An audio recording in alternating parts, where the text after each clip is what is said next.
Fox 45 continues to focus on students and the upcoming school year, and today we're preparing students, teachers, and families for sensory overloads. Here now to explain, Erin Stauder is Executive Director of the Hearing and Speech Agency. Thank you so much for coming in. Good morning. Thank you. We're talking about coming up with the school years, and we're starting to see a lot more of open plan schools where they basically take down walls. But with that comes a lot of different sensory issues that schools are challenged with. Tell us a little bit more about that and what you see in the beginning of school years.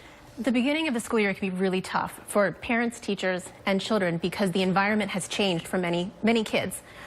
Think about it from your own perspective. Think about if you have a workplace and you leave and you go on vacation and you come back, you have a different boss, you have a different workstation, and you have different peers. Think about how disruptive that would be for you as a grown-up, and then that can be magnified for children, especially a child who has a sensory processing disorder, which as many as 1 in 6 children do have some sort of issue with that.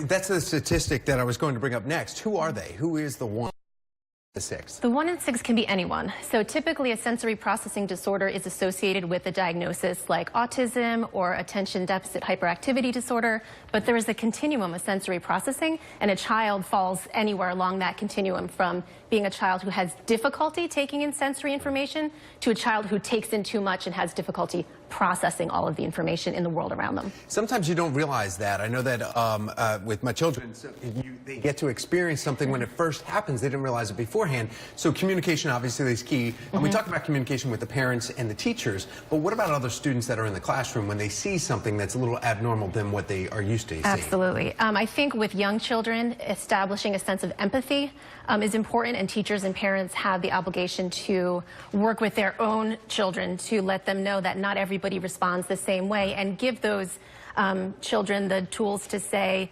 if you see a friend struggling, here's how you can help them. And they can help them by simply reaching out and saying, let's go eat lunch in a quiet place together if the lunchroom is too overstimulating with the noise and the lights. Right. So establishing a buddy can be really helpful in both the classroom and the lunchroom experiences. Another reaction that we typically have is to go over and hug somebody that's being discomforted, and you say, wait a second. Wait a second. It can depend. So if a child is overstimulated, certain children, if they get a hug, it can be too much, because what they need is space, and they need quiet, and they need some alone time.